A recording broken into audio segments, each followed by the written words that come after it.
Hi, everybody. Welcome. Welcome back. It's wonderful to be here again and to continue the reflection series. I'm so excited about this one.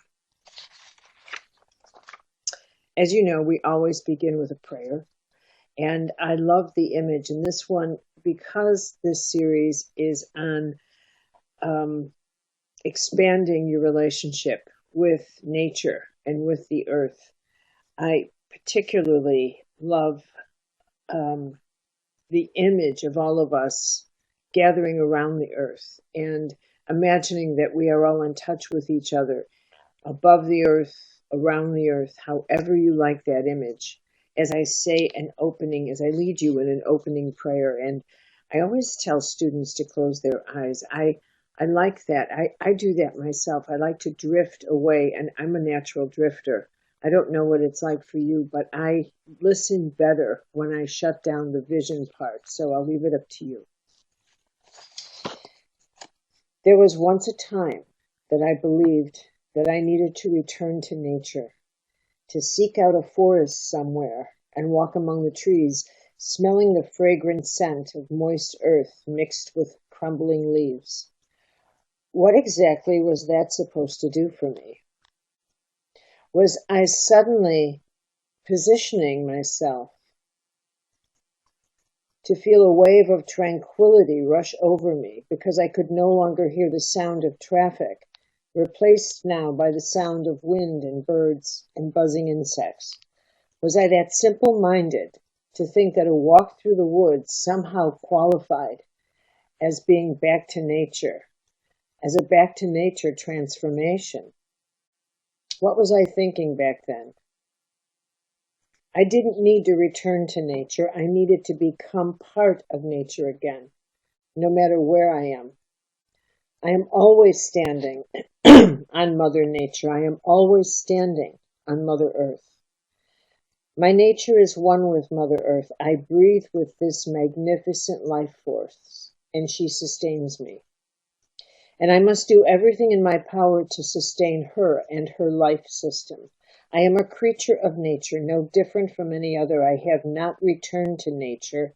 I have awakened to my own nature. I am an animal and a vegetable and a mineral. I am earth, wind, fire, water, mineral.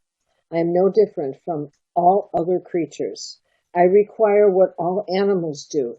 I seek a mate. I hide when I'm frightened. I protect my young. I become violent when attacked. I approach strangers cautiously. I bond when loved. I mourn the loss of tribal companions. Lord, it is a deception that we are different. You made us different in a clever way. You designed our nature to be hyper-attuned to ourselves and to others. We are the only creatures who have the ability to make choices, to develop more of ourselves and not just evolve. We can choose to become lesser versions of ourselves, cruel and dishonest creatures. We can seek to harm and hunt our own kind for greed, for instance. We can feel shame about what we look like or what we've done.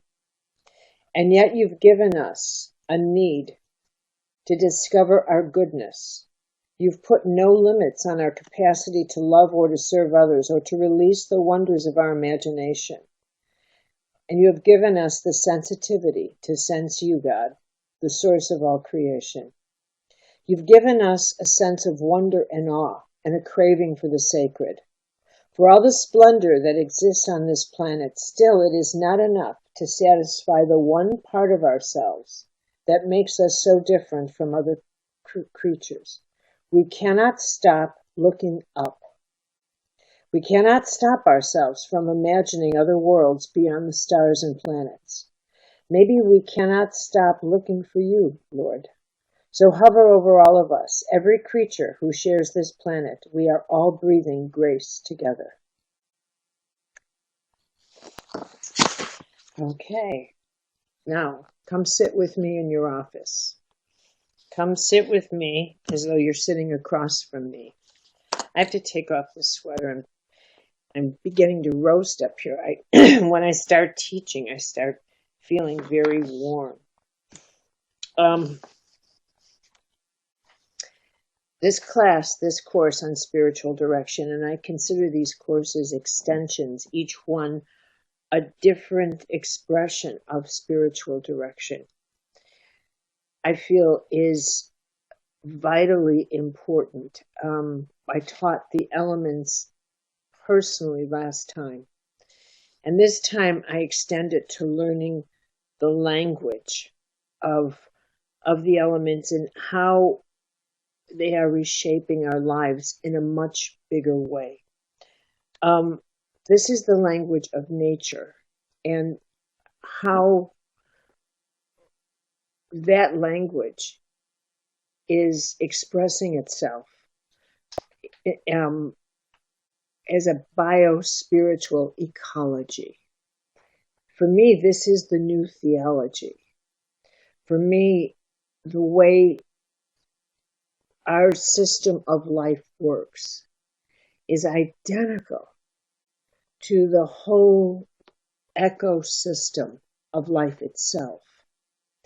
That the way that if I had hours and hours with you, I would go into the whole history of why I believe the religions are all breaking down. The collision with the gods is happening now. Not for all the sociological, political reasons. I have that's the caboose on the train. But from an archetypal point of view, why all of that is happening in this moment, why all of these events happening on the earth are happening in this time, this profound time in which we live.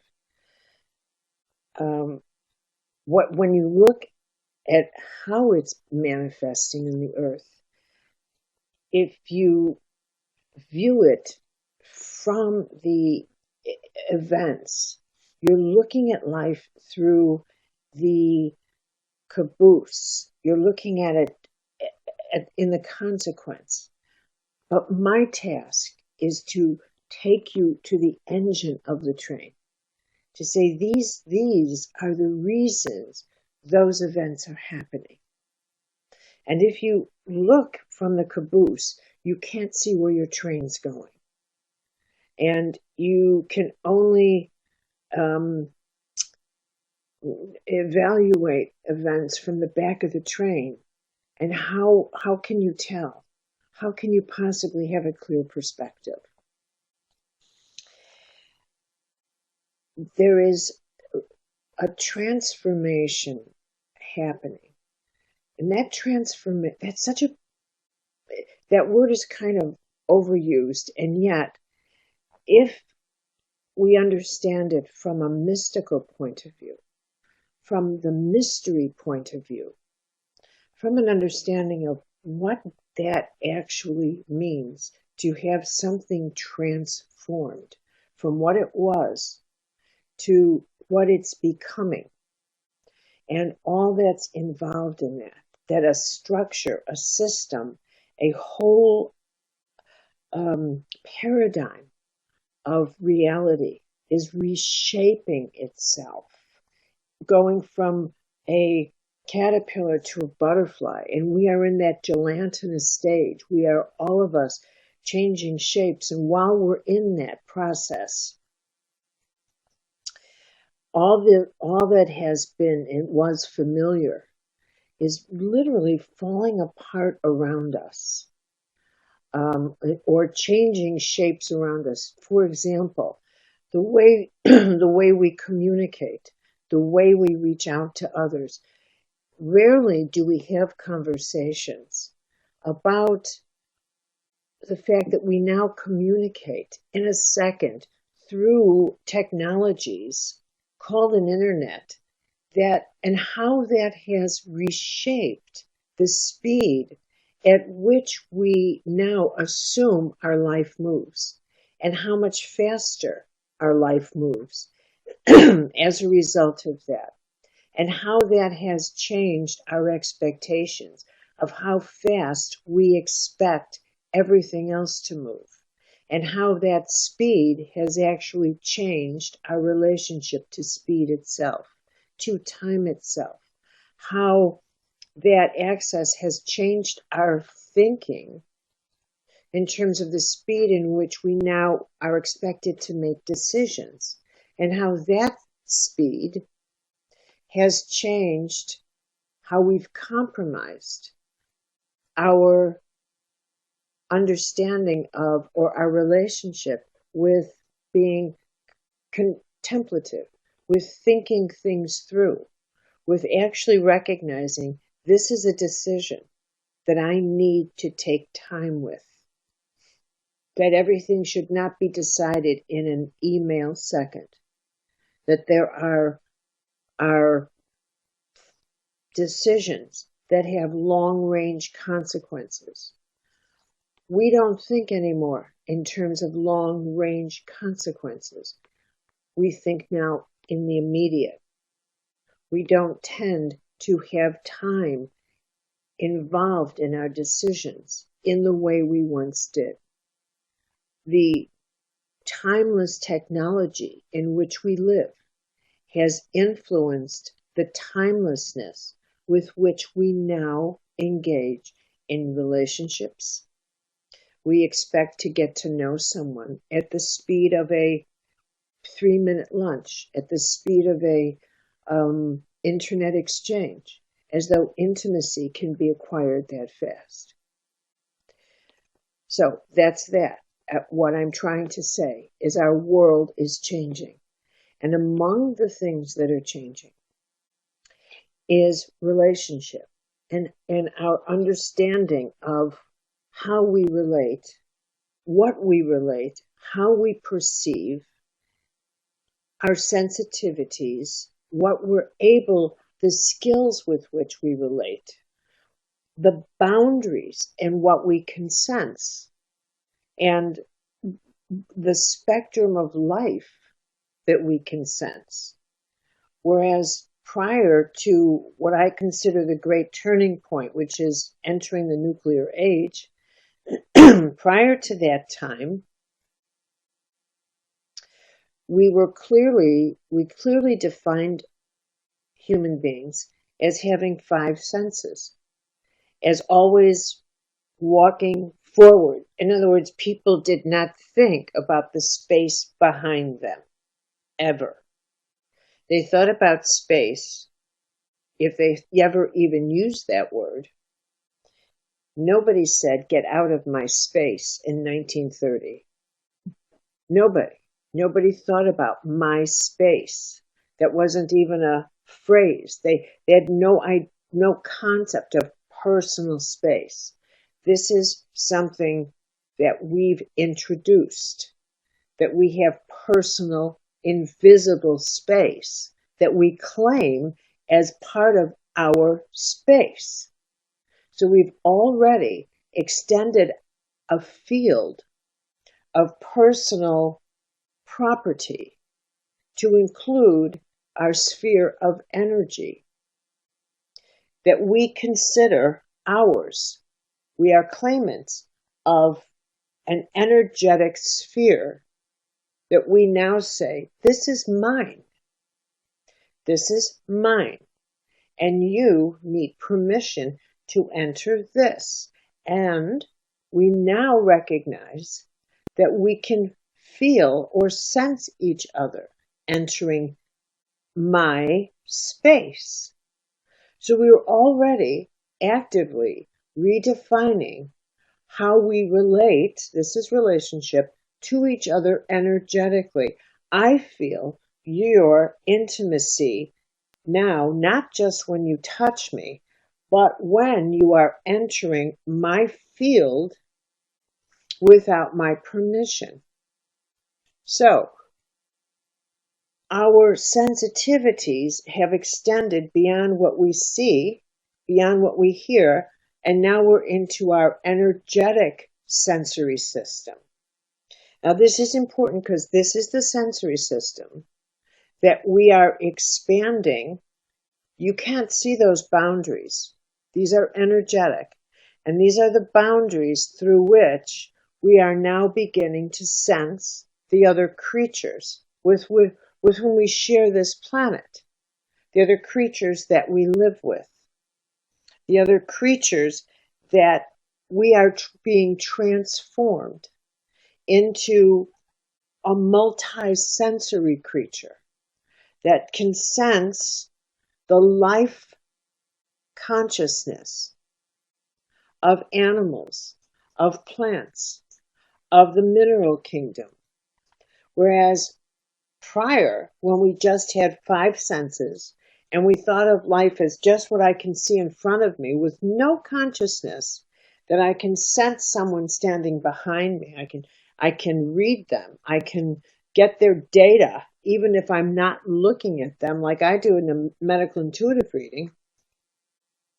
I don't have to be in the room when I get data from somebody, but I can sense the consciousness of the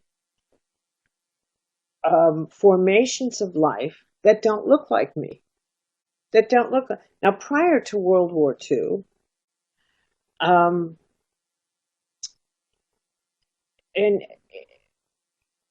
in what we would call the, no, that's not how I want to do this, because there was a time when sensing the consciousness of animals, sensing the consciousness of the mineral kingdom, sensing the power of the trees, sensing this nature's world was ordinary. It was ordinary. The Druids did this. Julius Caesar wrote about the Druids and how they would choose the oak tree for their wands because they knew they had a certain power, that they knew the plants had a certain power. Hildegard of Bingen was the first pharmacist. She understood the plants had a healing power. That castor oil, when it was blessed, she called it Palma Christi. It was the hands of Christ. It had some kind of power to pull disease out of you. This wasn't the superstitious mind. This was the mystic's mind, understanding that everything in nature had a spirit to it, and that if you connected to the spirit in nature with your spirit, there would be a cooperative relationship going, and it wasn't just plants, it was animals, it was minerals. That the reason people chose stones, the diamonds and rubies and emeralds and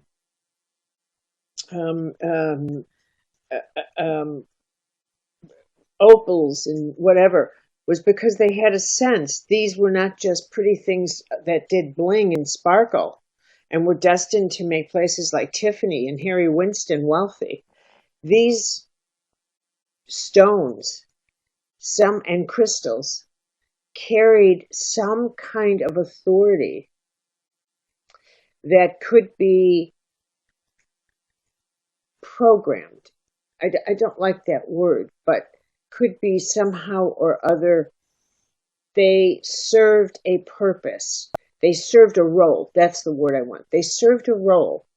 And their role was that they were containers for consciousness. What kind of consciousness? How does one engage the mineral world? Was something their high priests learned? Was something their shamans learned?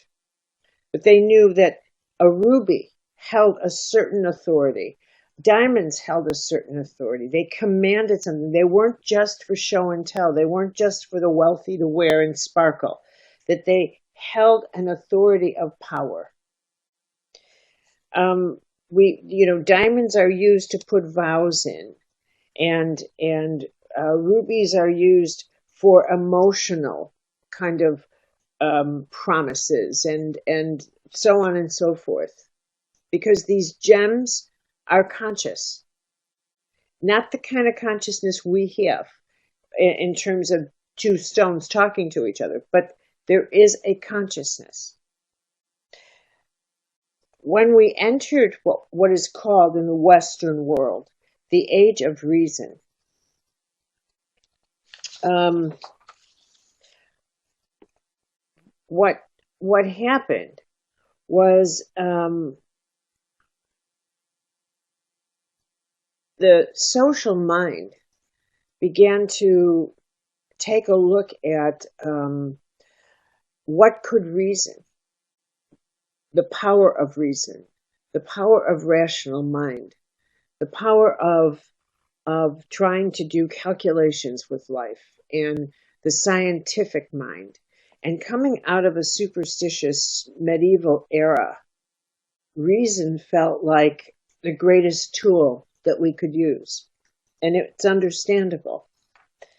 And so, the society swung way into the pursuit of intellectual, reasonable, reason-based knowledge. And it had a lot of catching up to do. It gave, rise to science and technology and mathematics and all the things that came out of an era, the industrial age, and all the things that were born from the 1400s on. But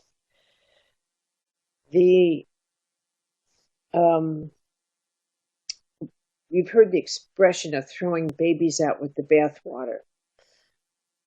An enormous amount was lost in the pursuit of the knowledge of, should we say, the left brain, the scientific, industrial, hardcore knowledge, reason. A great deal was lost.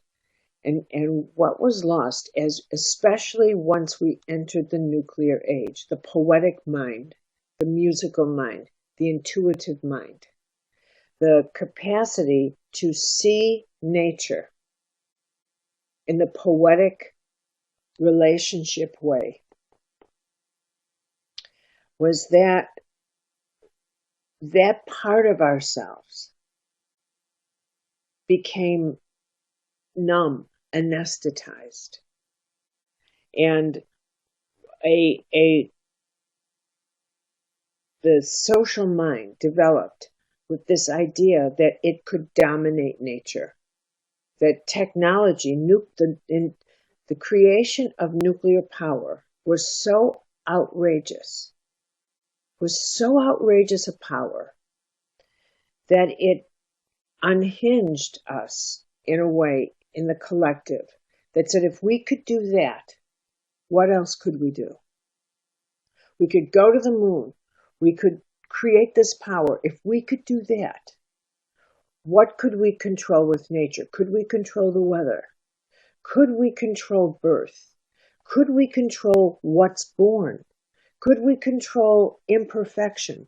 Could we control what we want when we give birth? Could we discover if what we're carrying inside of us isn't perfect enough? Well, could we alter that?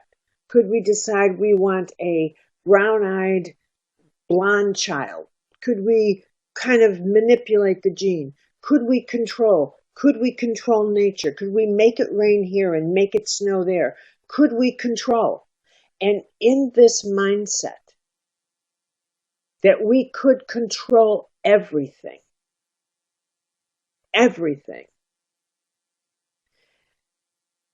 could we control the markets? Could we control this? Could we control that? What could we not control? What could we not control? We could make anything happen. What could we not control? At the same time was this idea of, I don't want any controls on me individually, so nobody controls me. So I break away from, there's a huge revolution, and we break away from everything, all forms of control on us as individuals. And we go our way spiritually, sexually, civil, any which way. We go our own way in communities. We do whatever we want. We seek our own path. So now we have a mindset in the collective that says we are longing to create things where we can control and manipulate governments, world, weather, this, that, the other. And no one controls us as individuals. So it's the same thing on the collective. And then with that, we also decide, it's like taking the moral authority away, because you cannot have a position where you take away all controls and still maintain any kind of moral code. It's just not possible. It's just not possible. So a collective moral code had to be tossed out. Whose moral code were we going to listen to? The church, the synagogue, the this. So get rid of the churches. Get rid of all of that. We're not going to listen to any of that. So we decide, I'll decide my moral code. I'll decide whatever. And all of that gets tossed out.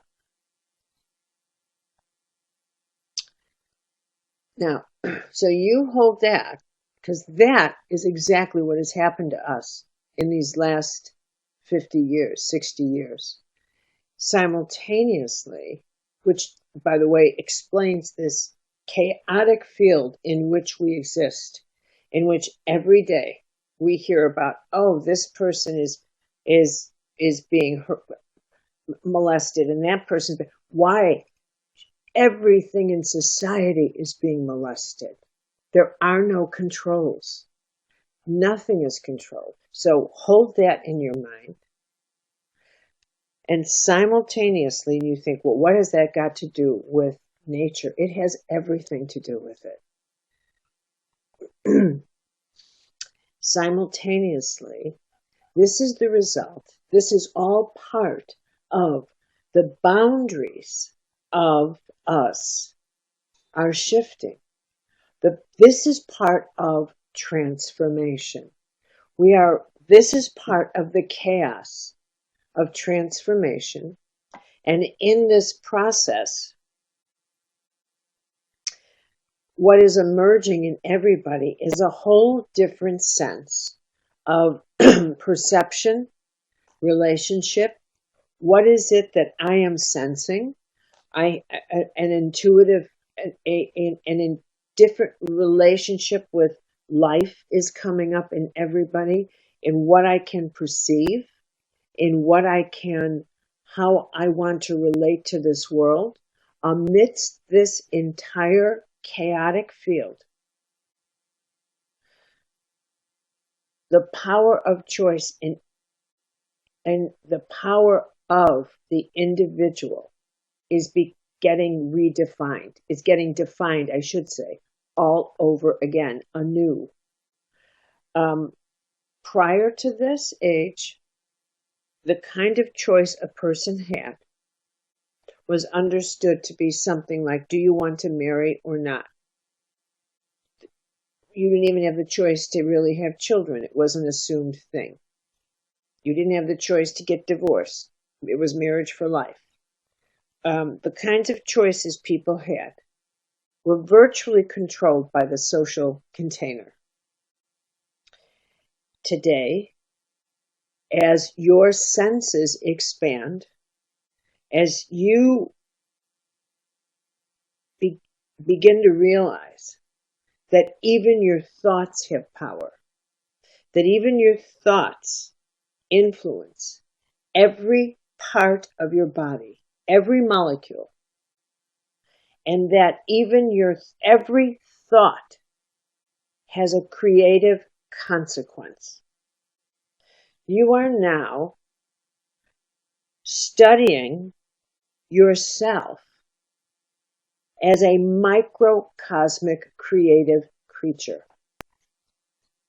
You are now looking at yourself as a nuclear reactor, as a creature of enormous creative force that is constantly generating creative consequences in this. Your energy field, your personal energy field, is as big as you can extend your arms, as you know already.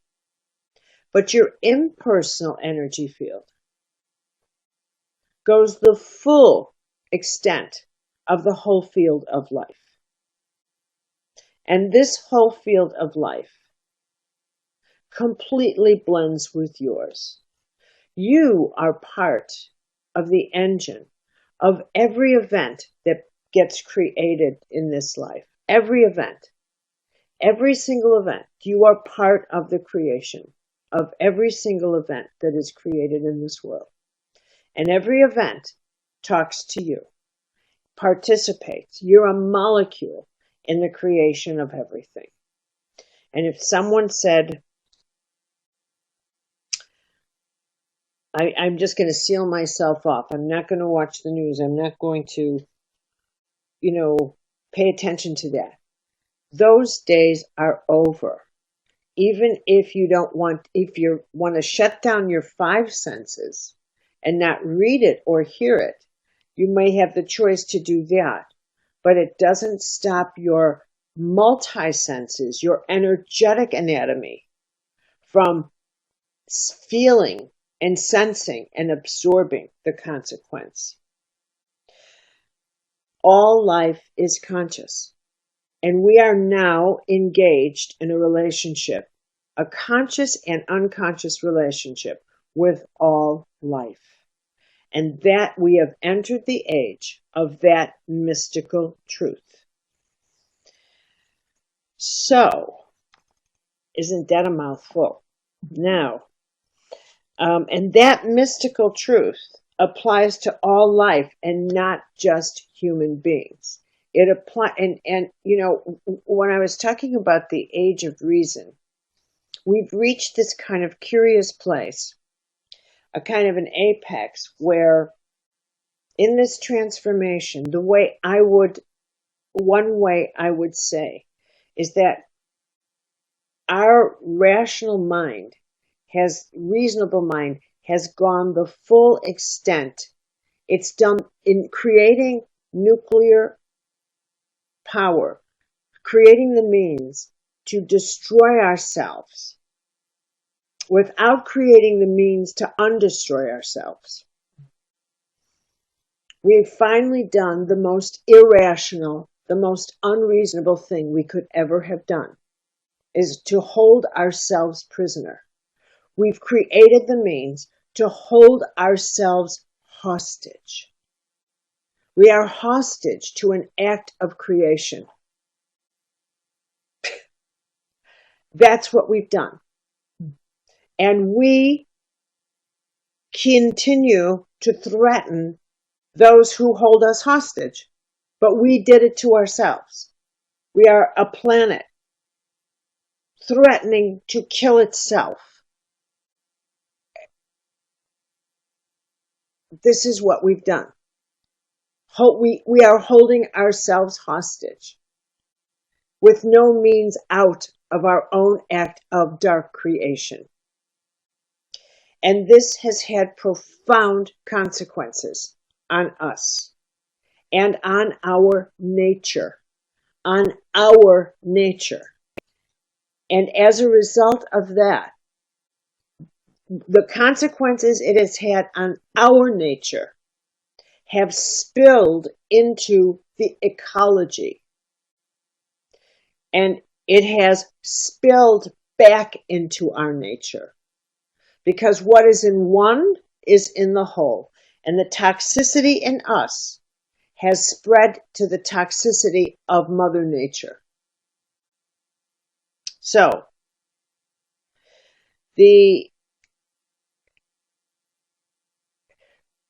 now that we've pushed ourselves to become as unreasonable as humanity can afford to be, except if it actually goes through with an act of destruction, for which there is no repair, for which there is no going back, for which there is absolutely no retreat.